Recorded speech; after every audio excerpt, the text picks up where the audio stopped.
सीते सीते सीते राम से मिला दे.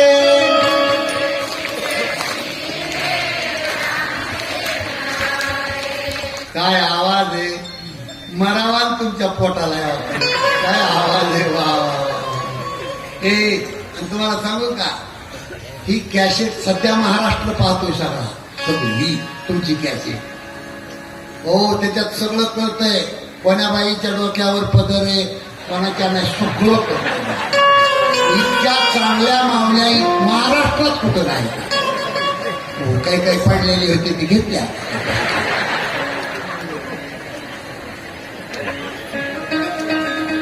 भाऊची संस्कृती जपायची आपल्याला, भाऊची संस्कृती. सीते सीते सीते राम से मिला दे.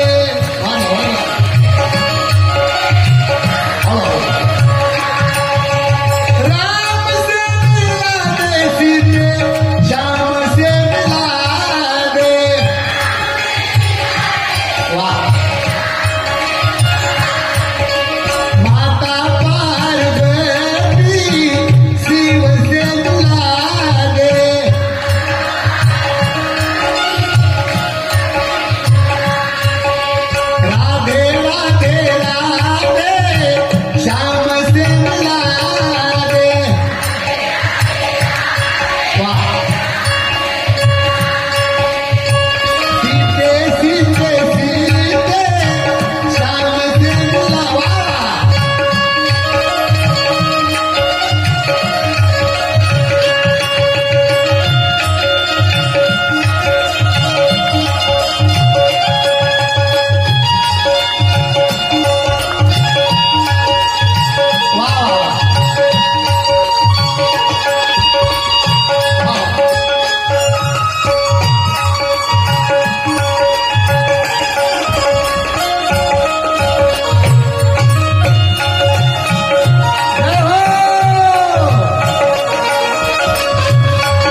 त्या कोर्टात बसलेला न्यायाधीश म्हणजे रामचंद्र भगवान आहे. भरत वकील आहे, तुम्ही आणि आरोपी आहे. आरोपीला केस मधून निर्दोष व्हावा असं वाटत असेल तर संत वकिलाच्या संगतीमध्ये कोर्टात जायचे. कोर्ट चित्रकूटावर आहे. भरत निघालेला आहे संत भगवंताकडे, तुम्ही आम्ही आरोपी. संपूर्ण समाज भारताच्या संगतीमध्ये निघालेला आहे. संपूर्ण समाज. वेळ कमी, आपल्याला थोडी क्षमा मागतो. इथलं लक्ष द्या. चित्रकूटावर आपले प्रयागराज तीर्थावर गेलेला आहे भरत. प्रयागराज तीर्थ भारतावर प्रसन्न झालं.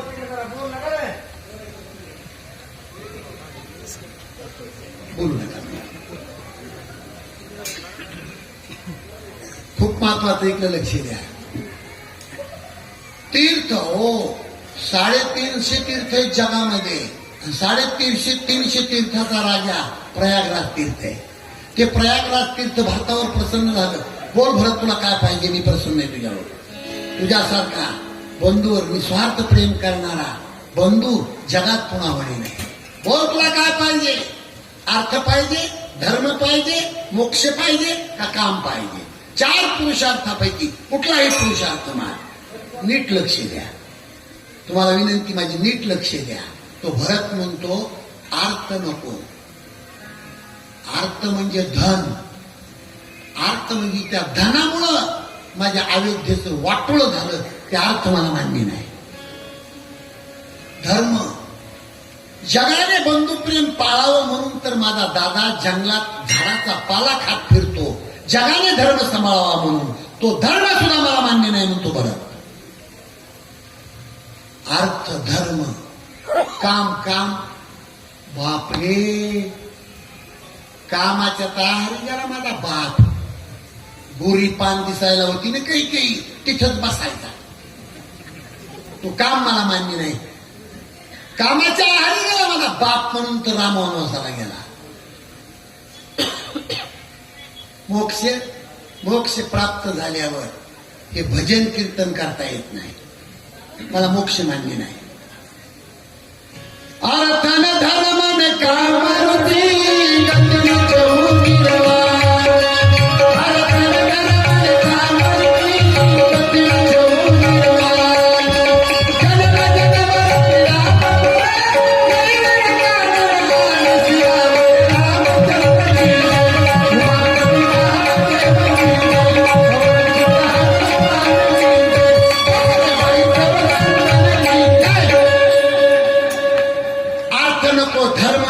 काम नको, मोक्ष नको.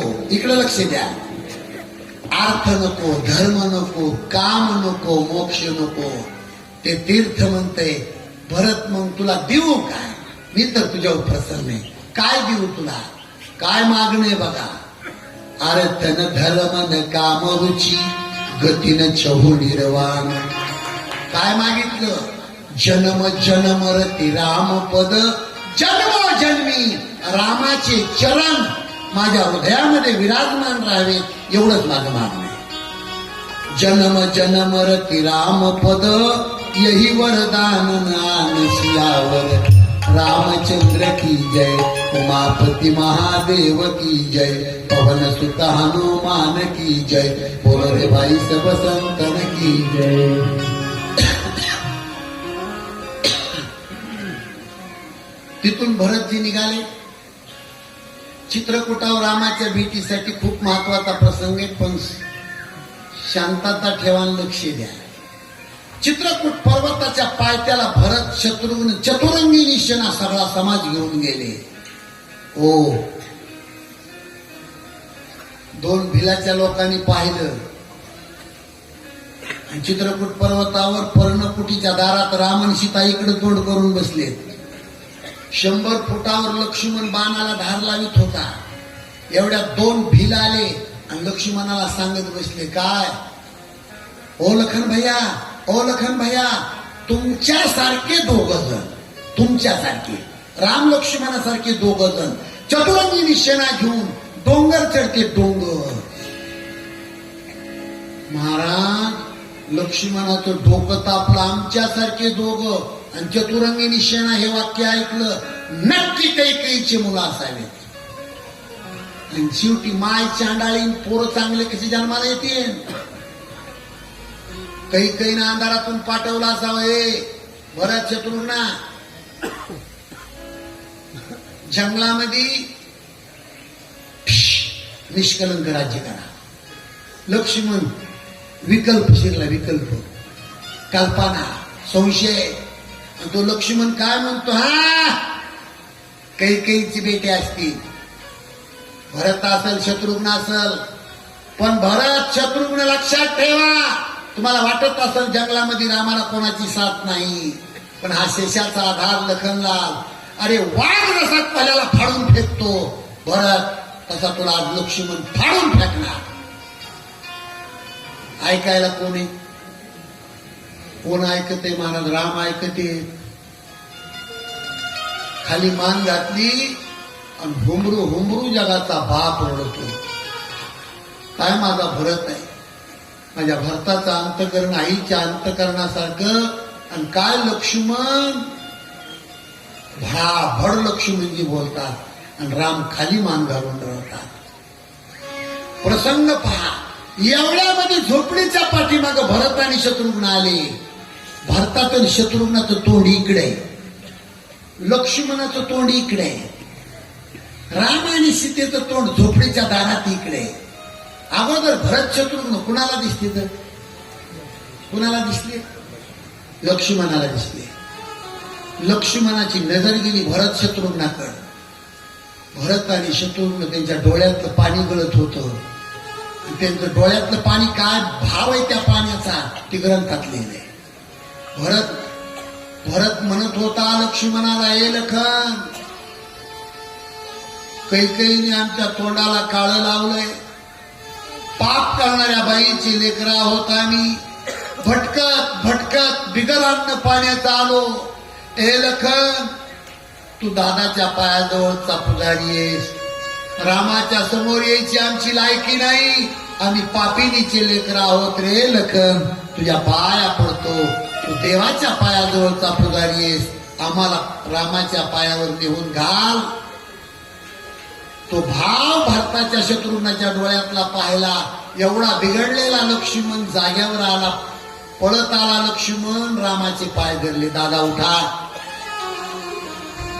दादा पाठीमागे भरतजी रडतात. उठानं पटकन उठले राम. रामाला माहित नव्हतं काय भरत पाठीमागे आलेला. देवाला काय कळत नाही. पण लक्ष्मण बिघडलेला जोपर्यंत सुधरत नाही तोपर्यंत रामाला उठायचं नाही. हे त्याच्यातलं गमत आहे. ही घर चालवण्याची पद्धत आहे. डायरेक्ट एखादा माणूस आपल्या घरातला आत्महत्या करतो म्हणजे घरातल्या माणसाच्या बऱ्याच चुका असतात. चुका समजून घ्यायची तयारी ठेवा. घरामध्ये कोणाच्या सोबत आट आणि गट पाडू नका. समजून घेतलं रामानं, माझा लक्ष्मण बिघडलाय, कधी सुधारतो. लक्ष्मणाने येऊन रामाचे पाय धरले आणि सांगितलं, उठा दादा. भरत पाठीमागे आला. पटकन राम उठले आणि भरताला जाऊन भेटले. कुठल्याच रामायणात असं लिहिलं नाही राम चलत गेला, असं झालं तर नाही. फक्त भेट सांगितली. आणि इथं रामायणात लिहून ठेवलंय, 1 सेकंदाला सूर्याचं किरण 10,000 किलोमीटर धाव घेते. त्याच्यापेक्षा 10 पट माणसाच्या मनाची धाव आहे. माणसाच्या मनापेक्षा 10 पट सुदर्शन चक्राची धाव आहे. सुदर्शन चक्राच्या पेक्षा 10 पट रामाच्या बाणाची धाव आहे. रामाच्या बाणापेक्षा 10 पट भक्तासाठी रामाची धाव आहे.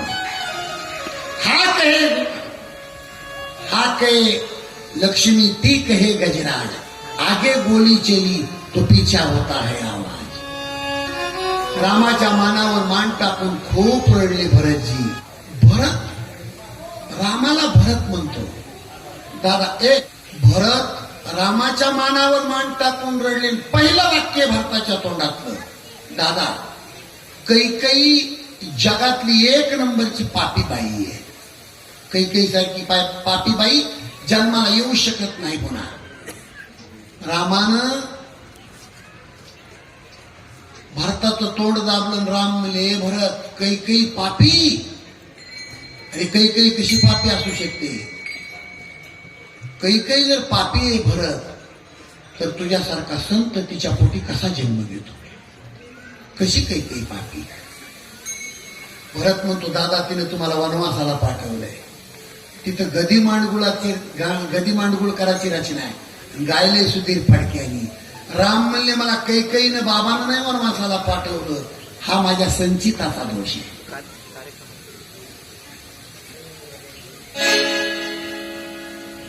माय कैकई ना दोषी नाही दोषितात. राज्य त्याग कानन यात्रा असे सर्व जात. खेळ चाललासे माझ्या पूर्व संचिताचा. पराधीन आहे जगती पुत्र मानवाचा. दोष ना कुणाचा. चित्रकूटावर भारताची समज घालतात राम. राम म्हणले भरत जन्माला आला ना माणूस, प्रत्येक माणसाचं मरण जन्मातच त्याच्यासोबत असतं. जीवासवे जन्मे मृत्यू जोड जन्म जात. दिशे भासते ते सर्व विश्वनाशीवंत. वाक्य लक्षात ठेवा पण तुम्ही शहाणे मानते. काय शोक करीसी वेड्या स्वप्नीच्या फळाचा. पराधीन आहे जगती पुत्र मानवाचा. दोष ना कुणाचा. जरा मरण यातून सुटला कोण प्राणी जात. दुःखमुक्त जगला कारे कुणी जीवनात. वियोगार्थ मिलन होते नेम हा जगाचा. पराधीन आहे जगती पुत्र मानवाचा. दोष ना कुणाचा. इकडे लक्ष नाही प्रयोग. दोन ओंडक्याची होते सागरात भेट. ओंडके म्हणजे तुम्ही लाकडाची समजी. लाकडाची नाही ओंडके. नवरा बायकोला ओंडक्याची उपमा दिली. तुम्ही कुठले आणि तुमची बायको कुठली? कुठली तुम्ही? तुमची बायको कुठली? बरं लग्नाच्या आधी बाई सोबत परिचय होता का? लव्ह मॅरेज वाले थोडंच आहे तिथं.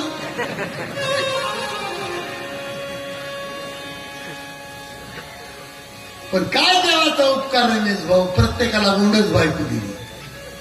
गोंडच बायको दिली प्रत्येकाला. बाईला बी गोंडच नवरा दिला. ते काय घरात नवरा बायकोचा आनंद असतो खरं सांगा. पण हसू नका, भानात राहा. भान जागेवर ठेवण्यासाठी बोलते हे. काय गोंडच नवरा बायकोची घरात जोड आहे. पण डोक्यात ठेवा आधी एक दिवस असा येईल की ती तरी मरण आधी नाही तर मी तरी मरण. ही रचना केली. दोन ओंडक्याची होते सागरात भेट. एक लाट तोडी दोघा पुन्हा नाही गाठ. क्षणिक देवी आहे बाळा मेळ मानसाचा.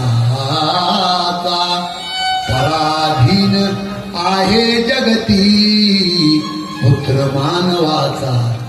दोष ना कुणाचा. भरताला मांडीवर घेतलं, आपल्या भावाला मांडीवर घेतलं आणि मानाला मान लावून दोघं लय रडले. भरतानं सांगितलं दादा आपले बाबा गेले आपल्याला सोडून. राजा दशरथाचं मरण तो विधी सगळा रामाला डोंगरावर सांगितला. कारण दशरथ राजाच्या अंत्यविधीला राम कुठं होते? रामानं सांगितलं भरत हे सगळं खोटं आहे. भरताच्या डोळ्यातलं पाणी पुसलं. नको आसू ढाळू आता पुस दोच नास. तुझा आणि माझा आहे वेगळा प्रवास. अवेद्धेत होतू राजा रंक मी वनीचा. पराधीन आहे जगती पुत्र मानवाचा. दोष ना कुणाचा. अयोध्येतून आलेल्या सर्व लोकांना रामाने हात जोडले. पुन्हा नका येऊ कोणी दूर या वनात. प्रेम भाव तुमचा माझ्या जागतो मनात. मान वाढवी तू आपुल्या अवेध्यापुरीचा. पराधीन आहे जगती पुत्र मानवाचा. दोष ना कुणाचा.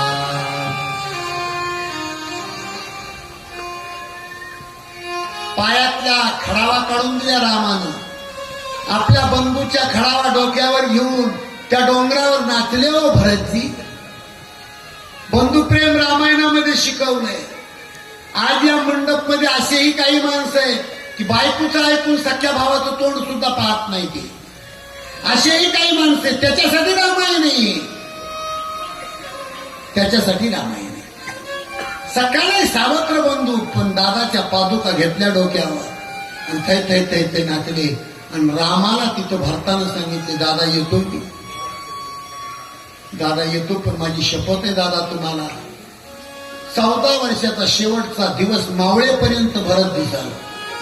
सूर्य मावळ्याच्या नंतर तुम्ही जर आलात तर हा भरत जिवंत नाही दिसणार. रामानं वचन दिलं. आपल्या बंधूच्या पादुका घेऊन भरतजी अयोध्येत आले.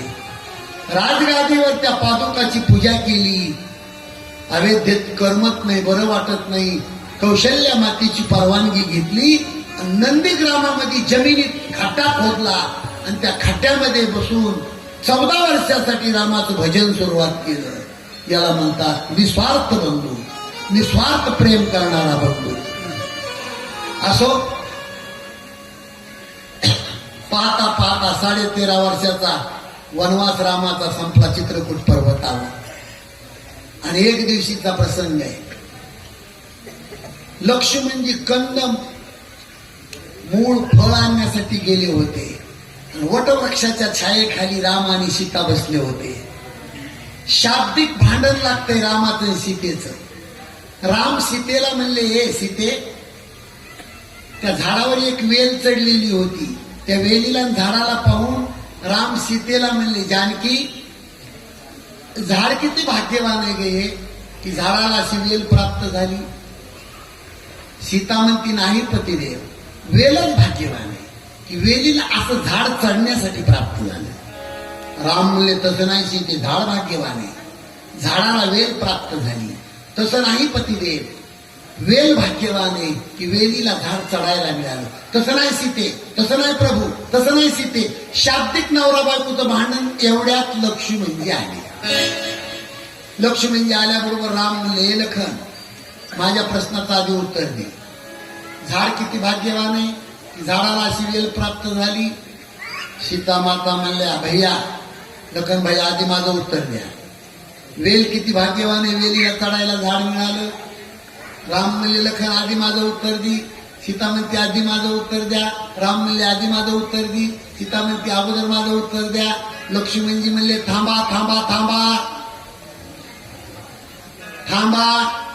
दादा तुमच्यासारखं जर बोललो मी तर भाभीला राग येईल. भाभीसारखं बोललो तर दादा तुम्हाला राग येईल. त्यापेक्षा मी सांगतो तुम्हाला, झाड ही भाग्यवान नाही, झाडावर चढलेली वेलही भाग्यवान नाही, पण झाडाच्या वेलीच्या सावलीला प्रवास करणारा हा लक्ष्मण भाग्यवान आहे. सीतेला आनंद झाला, रामाला आनंद झाला. असे अनेक दिवस चित्रकूटावर गेले. पुन्हा एक प्रसंग सांगतो. एक दिवशी स्वतः रामाने फुलाचा हार तयार केला आणि सीतेच्या गळ्यामध्ये घातला. सीतामाईने विचारलं पतिदेव, 13.5 वर्षे हार मी तयार करते, तुमच्या गळ्यात घालते, आज तुम्ही हार तयार करून माझ्या गळ्यात का घातला? रामाने सांगितलं सीते, हार घालून ओरिजिनल सीतेचा मी सत्कार करतोय आज. आजपासून ओरिजिनल सीता अग्नीमध्ये ठेवली रामाने, मायावी सीता सोबत ठेवली. कुठे ठेवली सीता आजपासून? अग्नीत ठेवली, अग्नीत. नाही तर खरी सीता काय रावणाला उचलत असते काय? ज्या सीतेने डाव्या हाताने धनुष्य उचलून खाली सारवलं होतं, जो धनुष्य उचलायला रावण गेला ती धनुष्य अंगावर घेऊन पडला, तो रावण सीता उचलू शकतो का? खरी सीता आजपासून कुठं ठेवली महिला मंडळी? कुठं ठेवली ग माय? कुठं? अग्नीत. आणि मग रावण मारल्यावर अशोकवनात सीताला आणायला गेले नाही राम, अग्नी पेटवला, अग्नीतली काढून घेतली. पण दोघी चौघी खुरपायला संघ असल्या, पाण्याला संघ असल्या की कशा करत्यात? सीता नव्हती का माय 6 महिने राक्षसाच्या घरात. आणि मग माघारी आणताना नाही का रामानं तिची अग्नी परीक्षा घेतली. आता तोंड तिच्या घरचं, तिच्या तोंडाला हात कोणी लावावा? अग्नी परीक्षा नाही ती, आज अग्नीत ठेवली आणि काढून घेण्यासाठी अग्नी पेटवला होता. असं रामायण शिकवतंय. सीतामाईवर आक्षेप घेतात काही महिला, आक्षेप घ्यायचा नसतो. अग्नी परीक्षा नाही, अग्नी ठेवली होती, काढण्यासाठी अग्नी पेटवला. एवढ्यामध्ये इंद्राचा कुटील जयंत नावाचा मुलगा येतो आणि रामाच्या सीतेच्या डाव्या पायाच्या अंगठ्यावर चोच मारतो. रक्ताचा चिरकांडी लागती आणि मग कावळ्याच्या रूपात आलता तो कुटील जयंत. रामाने त्याच्या पाठीमागे बाण सोडला, दचकली काय? जगात फिरला कावळा, जगात. कावळ्याला कुणी नाही सहकार्य केलं. शेवटी कावळा नारदाच्या येऊन चरणावर नतमस्तक होतो. घरातल्याने टाकलं, गल्लीतल्याने टाकलं, गावानं टाकलं, जगानं टाकलं, पण संताने कधी कोणाला टाकलं नाही. दुनिया जसे ठुकराती है उसे संत अपनाते. नारदाने कावळ्याला सहकार्य केलं. कावळ्याला नारदाने सांगितलं, जा ज्याच्या घरामध्ये चूक केलीस त्याचे पाय धर. कावळा आला आणि रामाच्या चरणावर नतमस्तक झाला. मग दर्भाची काडी मारली कावळ्याला आणि एक डोळा गायब केला. कावळ्याला डोळे किती? कावळ्याला 2 डोळे, पण दृष्टी एका डोळ्यात आहे. एकाच डोळ्यात दृष्टी. 13.5 वर्षाचा वनवास संपला. राम लक्ष्मण तिथा, सीता तिथून निघाले आणि आत्रेय ऋषीच्या आश्रमावर गेले. महिला मंडळी, आत्रेय ऋषीच्या आश्रमावर राम गेले. सीता मातेची अनुसया मातेनं पूजा केली आणि आहेबाईचे जेवढे अलंकार असते तेवढे अनुसयाने सीतामाईला घालायला दिले आणि पतिव्रतापणाचा धर्म शिकवला. इकडे लक्ष द्या. पतिव्रतापणाचा धर्म अनुसया मातेनं सीतेला शिकवला. महिला मंडळीसाठी खूप रामायणात महत्वाचा पॉइंट आहे. महान पतिव्रता 2 स्त्रियांचा संवाद आहे. अनुसया माता म्हणते, हे जानकी, स्त्रीच्या जीवनामध्ये मायबाप आणि बंधू ठराविक काळ असतात, पण त्या स्त्रीला शेवटच्या श्वासापर्यंत सांभाळणारा तिचा पती असतो. म्हणून प्रत्येक स्त्रीने आपल्या पतीला देव समजून त्याची सेवा करावी. एक मुद्दा संपला. दुसरा मुद्दा, अनुसया माता सीतामाईला म्हणते, अगं जानकी, आपला पती बाहेर असेल, आपला पती मुक्का असेल, आपला पती आंधळा असेल, आपला पती गरीब असेल, आपला पती दिसायला काळा असेल, आपला पती भिकारी असेल, आपल्या पतीला महारोग फुटला असेल, कसाही असेल, पण तो माझा परमेश्वर आहे. अशी जी स्त्री मानती ती स्त्री महान पतिव्रता आहे. तिसरा मुद्दा, अनुसया माता सीतामाईला म्हणते, अरे जानकी, पतिव्रता स्त्रीच्या 4 खाणी सांगितल्या. 4 खाणी. उत्तम पतिव्रता, मध्यम पतिव्रता, कनिष्ठ पतिव्रता, सामान्य पतिव्रता. उत्तम पतिव्रता कशाला म्हणायचं? स्वप्नात सुद्धा आपला पती सोडून इतर पुरुषाचा चेहरा पाहत नाही. स्वप्नात सुद्धा नजर चुकीनं तिच्या स्वप्नामध्ये देव आला तर देवाला सुद्धा ती म्हणती, कोण तू? देव म्हणली, मी जगाचा मालक आहे. ती पतिव्रता स्त्री म्हणली, तू जगाचा मालक असलास तरी तू इथं थांबू नको. तुला जर मला भेटण्याची इच्छा असेल तर माझ्या पतीच्या रूपात ये. उत्तम पतिव्रता, मध्यम पतिव्रता, करते आपल्या मालकावर प्रेम, पण बापासारखं, भावासारखं, मुलासारखं. नंबर 3, करते मालकावर प्रेम, पण घरातल्याचा दबाव म्हणून करती आणि वेळेचा अभाव म्हणून करते. 4थ्या नंबरच्या स्त्रीचं वर्णन रामायणात लिहिलंय, पण सांगायला माझं थोबाड पुरत नाही. त्यापेक्षा नाही सांगितलेलं परवडलं. म्हणून प्रत्येक स्त्रीने आपल्या पतीला देव समजून त्याची सेवा करावी. देवदेव करायचं आगाव नाटक कोण्या बाईने करू नये. आमच्या भागात एक बाई बघा, ती हमेशा खडे सोमवार धरती. खडे सोमवार म्हणजे इळानी माळ, खडी साखर चगळी. ती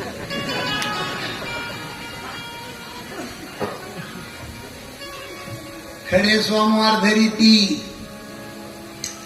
इथं हळद, इथं कुंकू, इथं गुलाब, इथं बुक्का, भांगापर्यंत अशी गंध लागली. ती तिळानी माळ, खडी साखर चगळी. ती खडे सोमवार.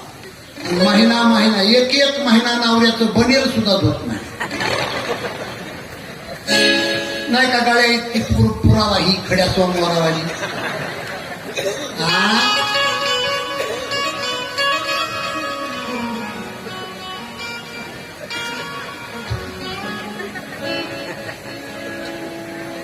रोज सकाळी उठून करावे पतीचे दर्शन.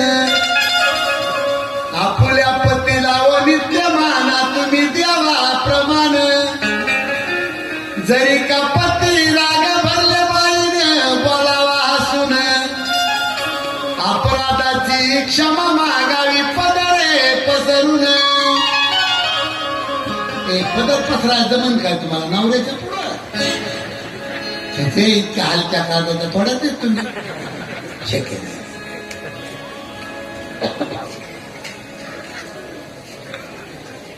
आमच्या खडकीला हिवरा पहाडीचं एक म्हातारा यायचं लहानपणी. मी 8वीला होतो, मी 8 वर्षाचा होतो, 3रीला होतो. प्रत्येक बाईच्या दारामध्ये ते म्हातारा एक तारी भजन करायचं आणि काय म्हणायचं ते, ए मावशी तुम्हाला घरी नेण्यासारखं काही. रोज सकाळी उठून करावे पतीचे दर्शन. आपल्या पतीला व नित्यमाना तुम्ही द्यावा प्रमाण. जरी का पती राग भरले बाईने बोलावा हसून. अपराधाची क्षमा मागावी पदरे पसरून. गाठ्यात नाही बरं काही, नाही तर गाठी उघडी द्या.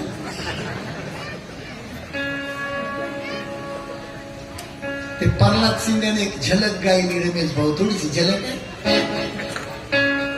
गाठ्यात नाही ते बी, पण गोड वाटतंय ना. तुझा ना भरोसा न माझा भरोसा. जग हे कुणाचे सांग भल्या मानसा. असो चूल माती आणि मीठ भाकर. मुखी गोड हरीचे, मुखी हरीचे गोड साखर. सोडून दे रे धनाच्या तुलालसा. जग हे कुणाचे सांग बऱ्या मानसा.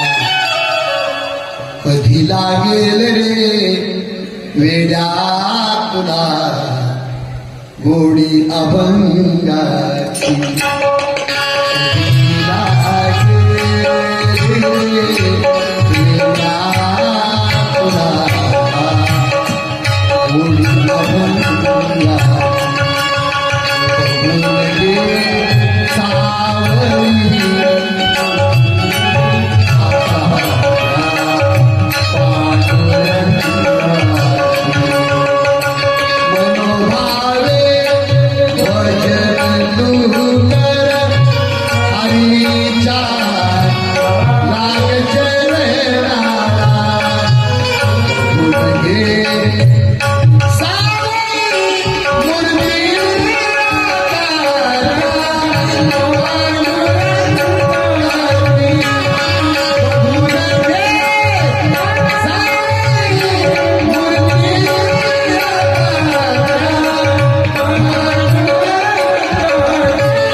लक्ष्मण आणि सीता माता तिथून निघतात, वाल्मिक ऋषीच्या आश्रमावर जातात. तिकडे लक्ष द्या. वाल्मिक ऋषीला रामानं राहण्याचं ठिकाण विचारलं. तुम्हाला आताच सांगितलं ना मी, 3 ऋषीला 3 प्रश्न रामानं वनवासाच्या काळात विचारले. पहिला प्रश्न भारद्वाज ऋषीला रस्ता विचारला. आता वाल्मिक ऋषीला राहण्याचं ठिकाण विचारलं. हो गुरु, मला राहण्याचं ठिकाण सांगा. वाल्मिक ऋषी म्हणले, रामा तू गरीबाची टिंगल करतो, तू नाही अशी जागा तूच मला सांग. प्रश्न काय विचारला, उत्तर काय, तुम्ही बारीक डोकं लावा. राम म्हणले कुठं राहू, आणि वाल्मिक ऋषी म्हणले तू नाही अशी जागाच जगात कुठे. पण आध्यात्मिक दृष्टिकोनातून 14 ठिकाणे रामाला राहण्यासाठी सांगितले. हे रामा, तुला पाहिल्याच्या नंतर ज्याचे डोळे तृप्त होतात, डोळे तुझं राहायचं ठिकाण आहे. तुझी कीर्ती ऐकल्यावर कान ज्याचे तृप्त होतात, ते कान तुझं राहण्याचं ठिकाण आहे. तुझं भजन केल्यावर ज्याची वाणी पवित्र होते, हे तुझं राहण्याचं ठिकाण आहे. जिनके मन में तपन ही माया, उनके मन में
राहण्याचं ठिकाण सांगितलं पंचवटी.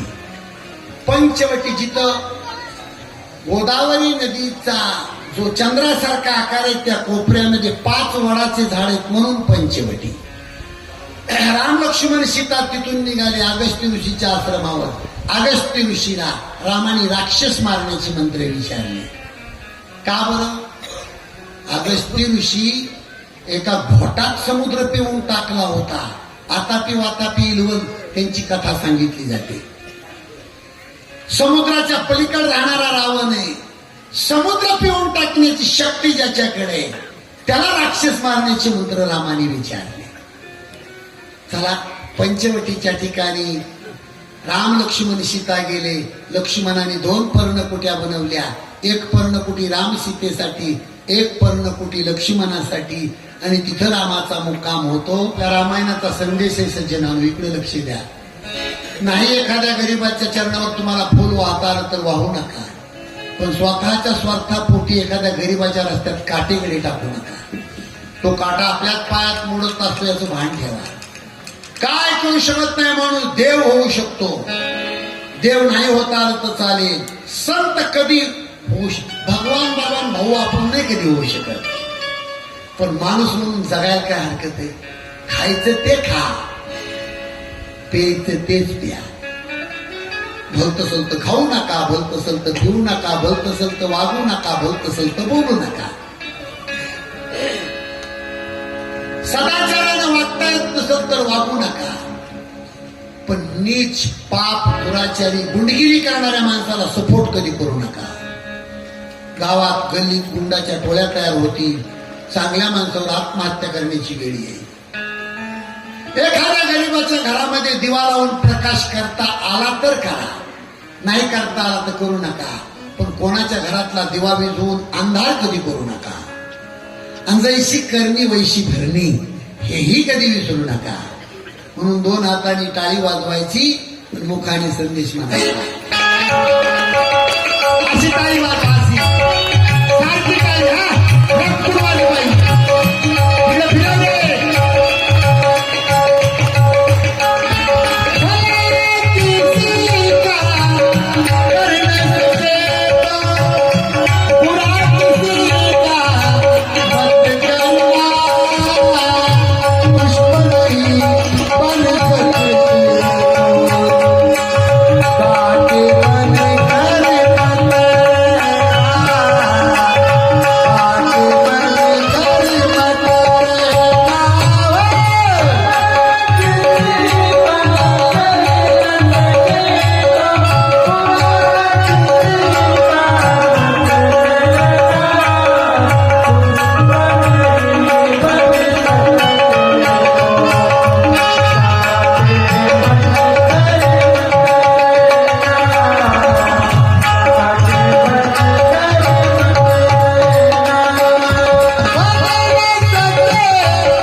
ठरल्याप्रमाणे 2 ते 5 कथा होईल. उद्याच्या कथेमध्ये सीताहरण, शबरी उद्धार, जटायू उद्धार आणि वाली वध अशी गोड कथा होईल. बरोबर वेळेवर हजर व्हा. आरतीसाठी सर्वजण उठा.